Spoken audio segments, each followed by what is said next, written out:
जब भी आप किसी को हायर करें तो वो किसी एक चीज पे अकाउंटेबल होता है। मतलब आपके पास कुछ होना चाहिए कि आप उसको उस पे जज कर सको। तो you have to create some KPIs for each of your resources, for designer, for lead, for everything. For example एक कॉपी राइटर है, उसकी केपीआई ये है कि भाई आपको 3 कॉपीज लिख के देनी है दिन में और अच्छी लिख के देनी है। फिर सीनियर कॉपी राइटर है तो आप उसको बोलोगे कि आपको 3 कॉपीज बहुत अच्छी लिख के देनी है। अब लीड हो गया, लीड की क्या है कि आपकी टीम की ये केपीआई हमेशा होनी चाहिए और इस क्वालिटी में होनी चाहिए।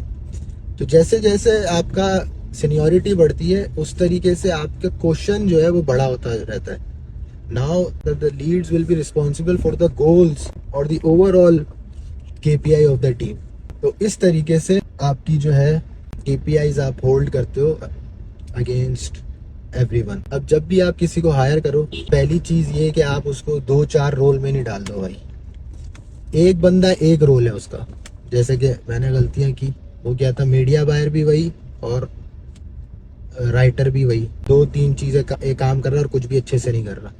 तो आप क्या करो, सिर्फ एक चीज दो और फिर उस पर आप उसको पकड़, क्योंकि अगर आप मल्टीपल रोल्स में उसको डालोगे, वर्कलोड चाहे सबका मिला के भी उसके लिए कम ही हो लेकिन वो अकाउंटेबल नहीं हो पाएगा। वो कैसे अकाउंटेबल नहीं हो पाएगा, आप उसको जब कुछ बोलोगे, लेट से कि ये कॉपी सही नहीं है, वो दूसरी चीज पे डाल देगा कि मैं उधर मसरूफ था, मैं मीडिया बाइंग वाली चीजों में ये था।